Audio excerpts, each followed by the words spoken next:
Hello Janvi, phone ઉપાડે તો સારું. Hello hello hello hello. Ring તો જાય પાછી, એવું કંઈક કામમાં પડી જાય ને કે ફોન ન ઉપાડે હો.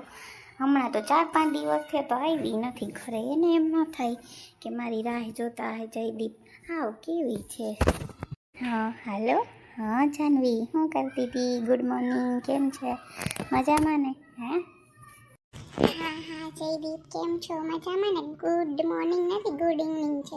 તમે અત્યારે ઉઠ્યા લાગો ને, એટલે તમને ગુડ મોર્નિંગ લાગે છે. અરે હા સોરી, હું છે ને ક્યારનો લેપટોપમાં છે ને પીસીમાં કામ કરતો હતો ને, તો મારો ટાઈમ કેમ વયો ગયો ને ગુડ મોર્નિંગમાંથી ઉપર પછી થઈ ગયું, તો અહીં ખબર ન પડી. શું કરતી હતી જાનવી? હા રે, બસ જો બધું પેકિંગ કરતી હતી. મારી આ શું કહેવાય, સૂટકેસ ને બધી છે, એમાં બધા મારા કપડાં ને હવે તો ત્યાં આવવાનું છે, એટલે તો બધું પેકિંગ કરવું પડે ને. પેકિંગ કરતી હતી ને બધું મૂકતી હતી. હાવ ઇમોશનલ થઈ ગઈ હતી જયદીપ, સાચે. એટલે એમાં જાનું ઇમોશનલ શું થવાનું હોય? હે અહીંયા તને હું કંઈ એવું રાખીશ, તને એવું લાગે છે કે જયદીપ મને એમ રાખશે? હે ત્યાં રહેતી હતી એમ જ અહીં રહેવાનું થશે. એ મને ખબર છે કે છોકરીઓને ઘણી પ્રોબ્લેમ પડે કે હા મમ્મીનું ઘર છોડીને સાસરે જવું કંઈ સહેલું નથી. એ તો મને ખબર છે. હે બધી ખબર છે મને કે આપણે કઈ રીતે રહેવું, કેમ અહીંયા રહેતા હોય, કેમ ત્યાં રહેતા હોય. એ એક છોકરી સહન કરી શકે. સાચી વાત કરું હા, સાચે જાનવી. એ તો મને ખબર. ઇમોશનલ ગમે કોઈ છોકરી હોય થઈ જાય કે હા હવે સાસરે જવાનું થાય. હે એ તો મને પાકી ખબર. પણ હું તને જાનવી પ્રોમિસ કરું છું, ક્યારેય તને હું શું કહેવાય હેરાન નહીં કરીશ, પ્રોમિસ. અરે ના ના જયદીપ, એવું નથી. આ તો હું વાત કરું તો મમ્મી બિચારા રડવા માંડ્યા, તો પછી મને થોડુંક આવી ગયું દિલમાં એમ. તો પછી એટલે કાંઈ નહીં. બોલો, શું કરતા હતા? બાકી મજામાં છો ને? શું કરો છો? બસ હાર્યો, હવે તો રાહ જો તારી. હા એ વાત સાચી. हमारी शादी में अभी बाकी है हफ्ते 400 बरस लगे, ये हफ्ते कैसे होंगे पार। हमारी शादी में,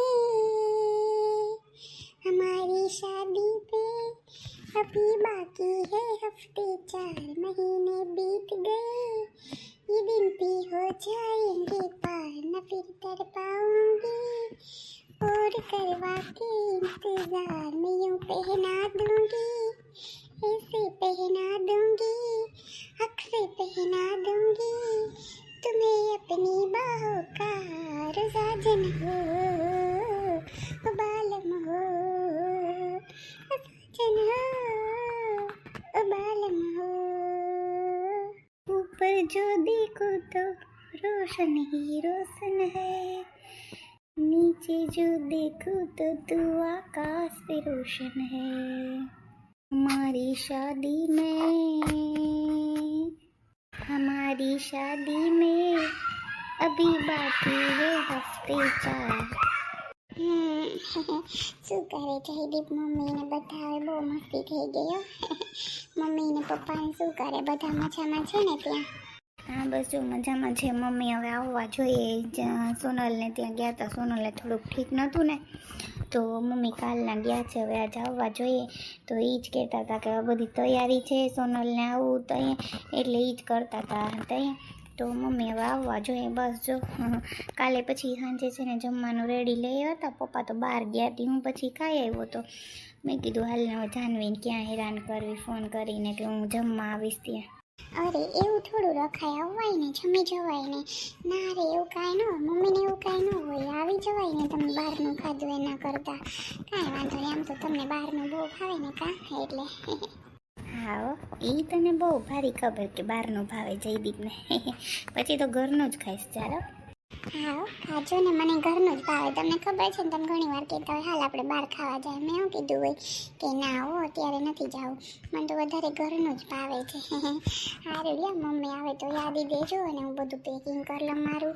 હા જયદીપ, અને પછી કાંઈ કામ હોય તો ફોન કરજો. ઓહો, હવે તને પેકિંગ કરવું ના કરવું ને ફોનમાં વાતે નથી થતી તારાથી હવે તો જાનવી. અરે એવું નથી, મારા બધું કામ છે. હવે તો ત્યાં જવાની છું ને, ક્યાં જવાની છું.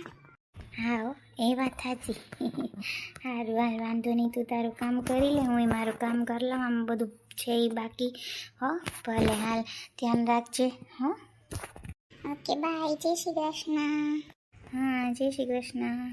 સાચે હવે જાનવી વગર મન નથી લાગતું હો. પણ બધા એમ કહે ને કે લાડવો ખાઈ પસ્તાય, ન ખાઈ પસ્તાય, એટલે આપણે તો ખાઈને જ પસ્તાવશે, બરાબર ને. હવે એ તો જીજાજી મન નહોતા કહેતા કે તું લગ્ન કર પછી ખબર પડે. જીજાજી કે નહીં આઈનો રે કે નહીં વાનો રે, હુડી વસે હોપારી થઈ જાય, ભલે ને હુડી વસે હોપારી થઈ જાય, પણ મારે જાનવી વગર નહીં હાલે હવે મને.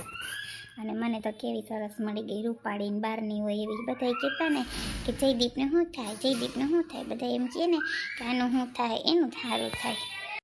મમ્મીઓ ક્યારે આવે, હાલ મમ્મીને પૂછું કે ક્યારે આવો છો, નકર રસોઈમાં બનાવવાનું છે કે નહીં, નકર પછી બહાર જમી આવું.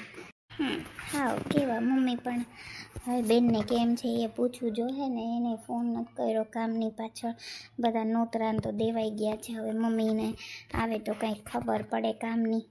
હાલ આમાં કામ કરવા માંડું, મન ન લાગે ત્યાં જાનવીને ફોન કરું, પણ એ અત્યારે તો બિઝી છે, એ મારી યાર વાત નથી કરતી. ઓકે, આ ડીલ થઈ ગયું ફોનની પાછળ, હું અહીંયા ભૂલી ગયો જો કાગળિયાના. હાલ હાલ જલ્દી કામ પતાવી નાખું. તો અહીંયા હું કે કાં ગુમસુમ બેસી ગયા છો, શું થયું છે? કંઈ નહીં ભાઈ, બહુ અમારા ઘરમાં તમને ખબર છે મગજ મારી કાયમની હોય. એમ નહીં, મને આજ મારી ઘરવાળી કહેતી હતી કે છે ને મને કે બધા એમ કહે છે કે તમે બધા છે ને બહુ બોયલા રાખો અને બાઈતા રાખો. તે પાસેવાળા કે ઓલા ઈંદુબેન ને ઓલા બેન ને બધા એમ કહે કે તમે કે આ લોકોને ભાડે આપ્યું જોયું હોય તો મહિના દીમ ખાલી કરાવજો. મેં કીધું કે ભાઈ તો બિસાડા હારા છે, એ તમારી યાર 2 વાર કામ કરવા એટલે કઈ દી બોલે નથી કરીને કંઈ કામ વગરની વધારે વાત નથી કરતા. હું કહું હાસી વાત કરું ને, જી મારી પાસે સત્ય વાત છે હું તમને કહું. વળી તમને એમ થાય ખોટા બોલે હાસું ને તો મારી ઘરવાળી કે મને બધા એમ કે તમે કહો શું કરવું આપણે. મેં કીધું કે હું હમણાં ભાઈને મળી લઉં, એટલે જ મેં તમને ફોન કર્યો કે તમારે હજી જો ઓલા કહેતા હતા કે આજે અમે વયા જાઉં તો આજે રોકાઈ ગયા. એ તમને ખબર છે ને, એટલે એ તમે એટલા દીથી બધા રહ્યો તો અમે કંઈ નથી કહેતા, કંઈ વાંધો નહીં ભલે રહીએ હે. પણ હવે પછી કંઈક લિમિટ હોય, તમારે શું કરવું શું નહીં અમને કહી દો. આવી રીતે જો તમે કાંઈ બાંધણા કરો નામ તો અમને ન મેળાવે. હાસી વાત કરું.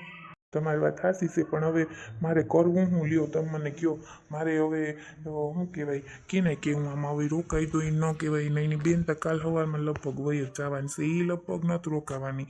પણ કાયમનું એનું હોય, હું તો તમને ખબર છે ને તમારે ભેગું હોય, મને તો કંઈ ખબર ન હોય. હાસી વાત કરું ને તમને. સાચી વાત છે, એ તો બધી બરાબર. મારે તમને કેવું સારું ને બરાબર ને. હવે તમને એમ થાય કે જો અમને વાત ન કરી પછી ખોટું મગજમારી થાય આપણે. તમારી વાત સાચી છે, એ તો બધી વાત સાચી છે ને. લે તમે અહીં બેઠા, હું કહ્યું નહીં કહું કે ક્યાંય ગયા, હું કહ્યું નહીં જોઉં કે ક્યાંય ગયા, અહીંયા બેઠા લે તમે ત્યાં. જય શ્રી કૃષ્ણ બેન, અમે બે બેઠા હતા વાતું કરતા હતા, બીજે ક્યાં ટાઈમ કાઢવો બરાબર ને. તે અટાણ તો જરીક વાવડો આવે, ટાઢો પવન આવે ત્યાં કાલો ના બેહીએ. હાસી વાત ને બેન. હા જય શ્રી કૃષ્ણ ભાઈ. ના હાસી જ વાત છે ને. એટલે એમાં હું અહીંયા બેહીએ તો જ કંઈક મજા આવે પવન. હમણાં તો ગરમી એવી ઉપડી તો અહીંયા હા રેવાતું નથી, એવી ગરમી થાય. તો અમારે તો ઓલેરું સાઈડથી બારી પડે ને તે વાંધો નથી આવતો. નકોતા એ ઓલું થાય પાછું. તો અહીંયા તે તમે બોલાવ્યા કે ખાલી બેહવા આવ્યા હતા કે હું? એ ના મેં બોલાવ્યા હતા. મને છે ને તમારી બેને વાત કરી કે છે ને કે તમારા બધું ઘરમાં હાલે ને મગજ મારીને બધા એટલા દી થયા છે, તો કે તમે રહેવાના હતા કે બધા રહેવાના હતા કે એ વાત કરવા અમે બોલાવ્યા કે છે ને. પછી ખોટું હું એમ નથી કહેતો, પણ એ કે છે ને શું કહેવાય કે પછી કે મહિના દીમ તો આપણે ખાલી કરાવીએ. તમને વાર્તા કરીએ એ કહેતા હતા કે મેં બેનને વાર્તા કરી. બેન કે ના અહીંયા જ વયા જવાનું જહાજ હજી ગયા નથી, અંધારું થઈ ગયું હતું, હવે તો થોડા જાય બરાબર ને. એ તો હાસી વાત છે, પણ ભાઈ હવે એમાં એવું છે કે શું કહેવાય કે અમારે એ તો કાલ સવારમાં વૈયા જાય. કાલ મારી બેને સવારમાં અટાણ બસમાં ચડીને એટલે ન ગયા. ને ભાઈ તમારી વાતે હાસી છે કે પાસેવાળાને કાયમ આવી બધી ઓલી થતી હોય તો ન પોહાય. એ તો હું સ્વીકારું છું. એ તો આને હું કહેતી હતી, હું કહું કે એટલે હું ગોતવા આવી કે ભાઈ જોયા હું કે તમને કહું કે બેને આવી રીતે કીધું તા તો તમે અહીં બોલાવ્યા ને એ વાત થઈ ગઈ. સારું તમારે બે વયસે. પણ આપણે શું કહેવાય કે હવે હું કરવું હું નહીં કેમ ઓલું કરું. તો એ ભાઈ મને બોલાવ્યો કે છે ને તમારી કે હું કરું હું નહીં તમારી મરજી કે એમ નથી કહેતો, પણ તમે કે આવી રીતે કાંઈ ઓલું કરો ને અમને પોહાતું નથી. મેં કીધું એ તો બરાબર છે, તમારી વાત હાવ હાસી છે, પણ હવે હું કહું કે અમે કરીએ હું કહું કે અમારે આ બધું એવું કહું કે થયું તો કે એ તમારે જી હોય પણ તો ન કહો પછી કે તમે હે ને ખાલી કરી દેજો અમને કે આવું કાયમનું ન પોહાય હું કહું એ તો ભાઈની વાત એ હાસી છે બરાબર ને એ કે બોલાવીને કેવું માણસ હોય છે કેવું એના કરતા એ કે હાલ હું બોલાવું ભાઈને મેં તું એ તો બધી બરાબર હવે શું કહેશે આપણે શું કરવું મેં તને શું કીધું તું હે એ તો બરાબર છે ભાઈ, અમને મહિનો દીતા સાંજ આપો પછી અમે જોઈએ જઈએ. મહિનો દી અમને ઓલું કરવા દો, મહિનો દીમાં અમે તમને ઓલું કરી દે હું નકર પછી જોયું જાય. એ તો બરાબર બેન પણ અમારે પછી બધું જોવાનું હોય ને અમારે બાજુવાળાનું કાયમનું તમારે આમ નામ ઊભું રહીએ તો અમને ન મેળાવે ને ખોટે ખોટું આમ પછી આપણે વૈસે સંબંધ ઓલો થઈને તમે હારા છો તમે હારા માણસ છો એ કંઈ અમને વાંધો ના કાયમનું આમ હોય તો અમારે ન પોહાય. એ વાત તો હાસી છે પણ આ તો તમને કહું ખાલી કે બરાબર ને 1 મહિનો તો તમે અમને જોવા દો, અમારે વળી માલને ક્યાં નાખવો ભાઈ, હાસી વાત ને. અમે પછી ક્યાં જાય, એક તો તમને ખબર છે અમારે કીની પાસે રહેવા જાઉં, ક્યાં જાઉં, માલ ને આ તે ને અમને 1 મહિનો જોવા દો. આ તઈ વયા જાય પછી તમે 2 માણસ થોડા એટલું કંઈ બોલીએ ને કરીએ, હાસી વાત ને ભાઈ. આ વાત થાય તી કહું. હા તો એ ભાઈ હવે તમે છે ને 2 મહિના તમે છે ને જોવો ખાલી પછી તમે મને કહેજો હા. એ તો બરાબર ભાઈ પણ આ શું કહેવાય મારે બધું એડજસ્ટમેન્ટ ને બધું કરવું પડે ને મારે આજુબાજુમાં ને મારે અમારે અહીં ઘરનું ઘર છે એટલે અમારે કાયમી રહેવાનું હોય એટલે પછી મારે બધું જોવાનું હોય ને ભાઈ. બધું થઈ જાય તમે ઓલું કરો માં હું તમને હાસી વાત કરું, તમે છે ને અમને થોડોક ટાઈમ આપો કાંઈ તમને કે અમારી ભૂલ થઈ હોય એ અમે માફી માગીએ બરાબર ને. હવે અમારા વહુની વાહે બધું આવું થઈને કે અમે 2 માણસ તા ખુશો કોઈ દી ઓલું નંબરે અમારે કંઈ બોલવું ચાલવું કે હાસી વાત કરું કે નહીં તમને કહું. હા ભાઈ હાસી વાત છે કોઈ અમારે ઓલું નંબરે તમે થોડાક દી જોવો નકો પછી અમને કહેજો તો અમે પછી વયા જાઉં ખાલી કરીને એ તમે ઓલું ટેન્શન ન લેતા હું હાસી વાત કરું ને. હા ભાઈ એ તો બધી બરાબર વાત છે પણ આ તો વાત થતા થઈ ગઈ બરાબર ને. હવે તમે તમારી રીતે વિચાર લેજો. આ તો જો મારે કેવું પડે ને તમને હે. હા એ તો બધું બરાબર છે ભાઈ, એ તો તમારી વાત સાચી છે, કંઈ નીતિ